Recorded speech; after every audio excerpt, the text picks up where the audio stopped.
Hey preteens, how's it going? We are going to be continuing our series of why we call it Christmas. And today we're going to do something a little different.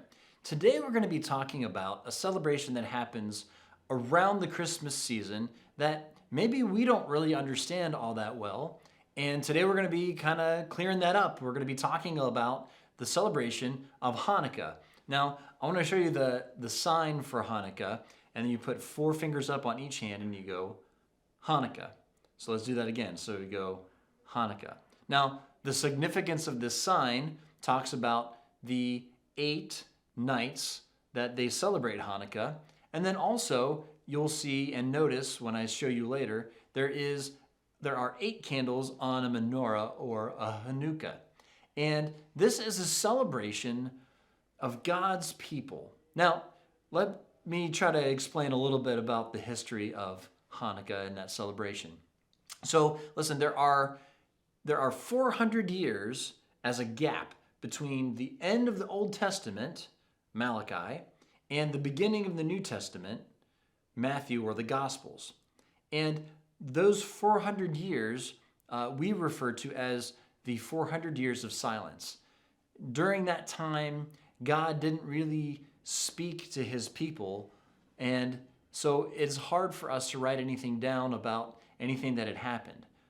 But there is a story in a book called the Maccabees that relates the story of how Hanukkah came to be.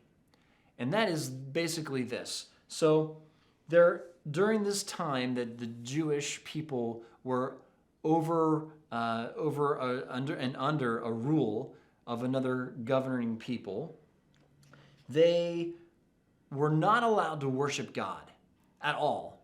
They couldn't sacrifice to him in his temple. In fact, their temple had been taken over, had been used to sacrifice to false gods, completely disrespecting who our God is.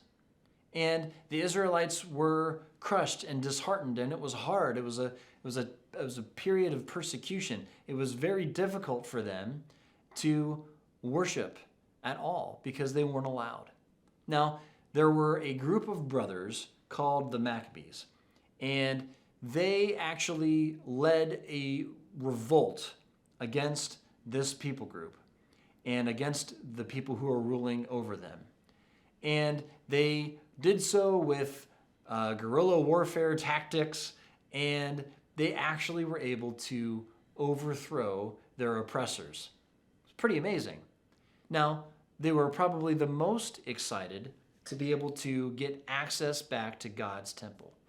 But knowing that what had been done there, they wanted to make it special again for God, because God is holy.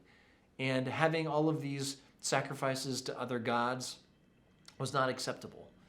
Something that they wanted to change. They wanted to clean it up. They wanted to make it special for God again. And so the story is that these group of men, they were cleaning out that temple. They were cleaning up God's temple. They were getting rid of idols. They were cleaning the altar. They were doing everything that they could do to make sure that the temple would be ready again for God and for his people, the Israelites, to worship there again.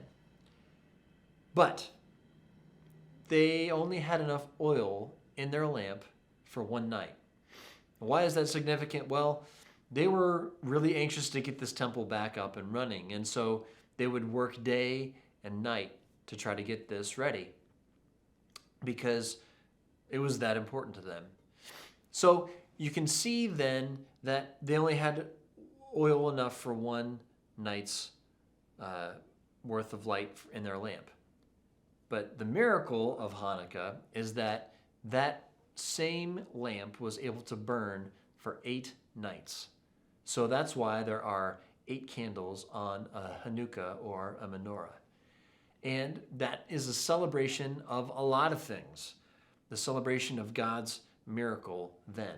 Now, the celebration of Hanukkah itself is something that Jesus actually would have celebrated. We have proof of that in John chapter 10, verse 22 and 23.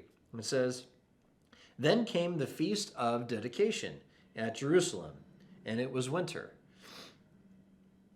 And Jesus was in the temple area walking in Solomon's colonnade. Now, the Feast of Dedication, you guessed it, that's what we call now the celebration of Hanukkah. So Jesus would have celebrated Hanukkah, and it's a pretty cool thing to see that Jesus celebrated a lot of the Old Testament. Jesus was a part of God's people and would have celebrated God's miracles just like everybody else would have done. Now, here is and are some things that are centered in and around this celebration of Hanukkah. And I have here a menorah or a Hanukkah. And I know that I said there were 8 candles, and there are 8 candles. You have 4 on each side, 1, 2, 3, 4, 5, 6, 7, 8. And I skipped the one in the middle, and that's because the one in the middle is used to light all the other ones. This one is called the shamash. Okay? And like I said, it is used to light all the other candles. And it is a really great celebration of a lot of things. And to illustrate what they celebrate, there are some blessings that are said during each night of their celebration. All right, now the first night, they have one particular blessing that they say, and that is, blessed are you, Adonai, our God, sovereign of all, who has kept us alive, sustained us, and brought us to this season. So again, they are celebrating the fact that God provides for his people. And we can read throughout the whole Old Testament about how God has done that. God sustains his people. He keeps his people alive. He saves a portion of his people at all times so that he can show them favor and give them allow them to worship him and to be close to him because they are his people. The second one, and there are actually 2 that are said every night, and one of them is, blessed are you, Adonai, our God, sovereign over all, who hallows us with mitzvot, commanding us to kindle the Hanukkah lights. What does that mean? Well, basically is a thanksgiving that God commands his people to light these lights at Hanukkah and to remember what God has done. And that leads us to the other nightly blessing, and that is this. Blessed are you, Adonai, our God, sovereign over all, who performed wondrous deeds for our ancestors in the days of old and at this season. So they remember. They remember all of the miracles that we read about in the Old Testament. They savor those. They remember those. But then they remember that God is still working and active and that God still does miracles and blesses his people. So that is what the celebration of Hanukkah is all about. Now, as Christians, should we celebrate Hanukkah? Well, we could if we wanted to. And some people feel really strongly in one way or another. I want you to think about that. Knowing what Hanukkah represents, knowing a little bit more of the history behind what Hanukkah is, think about whether or not you want to incorporate some of the celebration of Hanukkah into your family and why we should or maybe should not celebrate Hanukkah as Christians. All right, well, that's all I've got for you guys this time. I'll see you next week.